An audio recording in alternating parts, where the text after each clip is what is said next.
He turned to her. The last light caught the silver at his temples. His eyes, those dark, careful, guarded eyes, were open in a way she had never seen them. Vulnerable, afraid, and utterly, completely certain.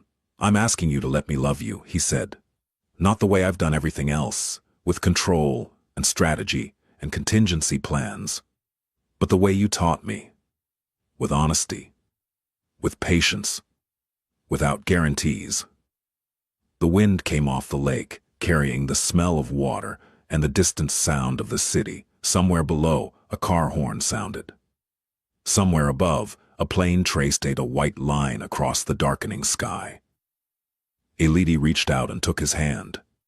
Not the way a woman takes a powerful man's hand, tentatively, adoringly, looking up, but the way an equal takes the hand of another equal, firmly, calmly, looking straight ahead, facing the same horizon. "Okay," she said, "but I'm still not letting you pay my tuition." He laughed, that real, startled, human laugh that she had drawn from him like water from a stone. "I wouldn't dare," he said, and they sat there, on the 47th floor, above a city that had shaped them both in different ways, holding hands in the dusk, two people who had found each other, not through luck or destiny, but through the oldest, simplest, most radical act in the human repertoire.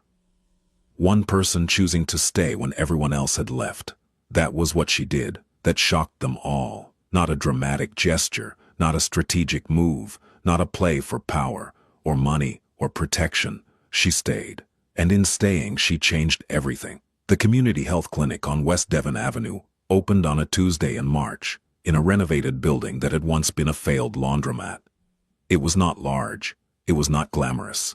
It had second-hand furniture in the waiting room, a donated X-ray machine that Dr. Hodgich had sourced from a hospital in Milwaukee, and a hand-painted sign that read, in English, Spanish, and Arabic, "Care for all, payment optional."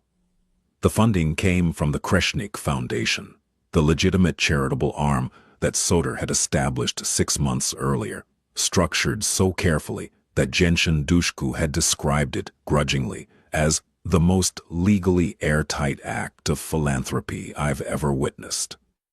The clinic served immigrants, undocumented workers, and anyone who fell through the cracks of a healthcare system designed for people with insurance and addresses. Elidi was there on opening day, not as a donor, not as a figurehead, as a volunteer, registering patients, translating between languages, doing the work she had always done, making herself useful in the spaces where usefulness mattered most. She was also, as of January, enrolled in the public health program at the University of Illinois at Chicago. Part-time, paid for with savings, a need-based scholarship she had applied for herself, and a small grant from a Moroccan-American women's education fund she had found through 3 hours of library research. She had refused Soder's money for the 4th time, and he had stopped offering, which was its own form of respect. They were together. That much was clear to anyone who saw them. The way he waited for her after class on the days their schedules aligned, the way she kept a toothbrush at the penthouse but insisted on maintaining her apartment in Pilsen, because a woman needs a room of her own, and Virginia Woolf was right about that. They did not perform their relationship for the world. They did not need to. What existed between them was too real and too hard-won to be reduced to display. Drayton had moved to Miami. He ran a legitimate real estate firm, kept his distance, and sent birthday cards that Soder opened, read, and kept in a drawer without comment. The wound between them had not healed. It might never heal entirely, but it had stopped bleeding, and sometimes that is enough. On the night of the clinic's opening, after the last patient had been seen and the last light had been turned off, Soder and Elidi stood on the sidewalk outside. The March wind was cold, but not cruel, the kind of wind that hints at warmer things coming. "Your grandmother would be proud of this place," Soder said. "My grandmother would say it needs better lighting in the waiting room." She'd be right. They walked to the car. He opened the door for her, not because she was delicate, but because he had learned that small courtesies were not weakness. They were practice. They were the daily exercise of becoming the man he wanted to be. As they drove north along the lake, the city glittering on one side and the vast black water on the other, Elodie reached across the console and took his hand. "Thank you," she said. "For the clinic, for, the foundation, for all of it. Don't thank me. You showed me what was possible. I just signed the checks." "You did more than sign checks, Soder. You changed. That's harder than writing numbers." He was quiet for a moment. The lights of the Drake Hotel slid past the window. The lake was endless. "I used to think power meant never needing anyone," he said. "I spent my whole life making sure I never had to depend on another person. And then I got sick, and everyone I thought was loyal disappeared. And the one person who stayed, the one person who had every reason to leave, was someone I had treated like she was invisible." He looked at her. Those dark eyes, still guarded, still cautious, but with windows now. With light. "You weren't invisible, Elodie. You were the only real thing in my life. I was just too blind to see it." She squeezed his hand. "I know," she said. "But you see it now, and that's what matters." The car moved through the city. The night was cold and clear and full of the kind of promise that only exists when two people have earned their way to each other through pain and patience and the stubborn refusal to be less than what they are. Soder Kreshnik had been a king of fear. He had ruled through silence and control and the careful administration of power. Now he was something more difficult, something braver. He was a man learning to be human, and beside him, neither above nor below, but exactly where she had always insisted on being, was the woman who had taught him how, the maid who stayed, the woman who changed everything, not with a weapon, not with a strategy, not with money or manipulation or any of the currencies his world understood, with mercy, with courage, with the radical, terrifying, world-altering act of giving a damn about someone who hadn't earned it yet, and believing, against all evidence, that he could. And he did.